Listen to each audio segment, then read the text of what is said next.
البلوز وبنفيكا 90 دقيقة ماتش متوازن، لكن في الأشواط الإضافية تشيلسي قلب الترابيزة. كابتن ميلان، هل تشيلسي يستحق التأهل؟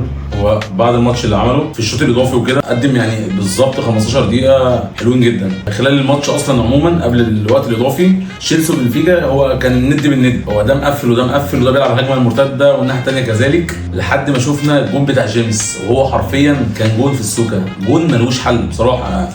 ضربه حره مباشره، الجون اتلعب بطريقه حلوه جدا. فكان تشيلسي لا خالص، انا مش ما كنتش متوقع ان تشيلسي تصعد اصلا، لان هي في الدوري الانجليزي ما كانتش احسن حاجه. انت برضه يعني مش معاند لتشيلسي، انت بتحب ليفربول.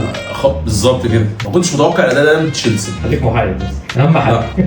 ما كنتش متوقع كده خالص من تشيلسي. في الناحيه الثانيه بنفيكا طبعا يعني اتردت في الروح بعد ما في الدقيقه الرابعه في الوقت بدل الضايع ضربه جزاء، ودي ماريا طبعا عمره ما هيضيع حاجه زي كده، وخلاص بقى يعني هو عاد لهم الامل، يعني الامل رجع لهم تاني، اللي هم خلاص رجعوا الماتش ويقدروا ان هم يستحوذوا، يبقى في نسبه تناسب ان هم يوصلوا ضربات جزاء، فخلاص بقى ضربات حظ وهيوصلوا. فبنفيكا كان حاطط امل في حاجه زي كده، يعني هو كان بيلعب عايز يموت الماتش خالص اللي هو يوصل لضربات الجزاء، يعني وساعتها يقدر اللي هو يصعد من حاجه زي كده. يعني بنفيكا كان عندها فرصه؟ كان عندها فرصه كبيره طبعا. اللي دخل من على الدكه وقلب الماتش كريستوفر نكونكو، اكيد ايه رايك؟ ملوش حل. الشوط الاول في الاوقات الاضافيه شفنا الجون خلاص، هم بعد ما لعبوا الجون بدات بنفيكا تفتح خطوطها تماما، اللعيبه كلها بقت تلعب على الهجمات تشيلسي بقى يلعب على الهجمات المرتده، هو خلاص خد اللي هو عايزه. بنفيكا فتحت خطوطها فخلاص يبقى اي كره مرتده جول. حصلت بعديها كورتين، كل كره فيهم مرتده فراد، قدر اللي هو يطلع من الماتش بمكسب 4-1. هل دي ماريا كان الافضل في بنفيكا؟ اكيد كان الكارت الذهبي في الماتش، اول واحد اللي كان بيلعب من اجمل اللعيبه اللي كانت موجوده بصراحه، هو كانت ماديه اداء جامد جدا، لان هو دي ماريا احنا ما نختلفش عليه عموما يعني.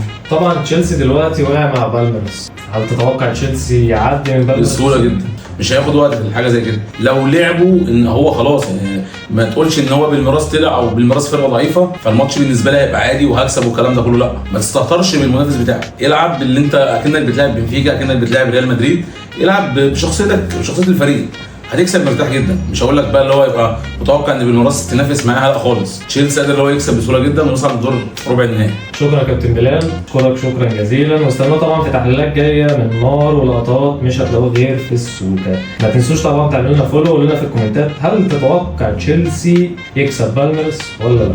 طبعا انت بعيدا عن الانتماء، انت عايزه تخسر اكيد.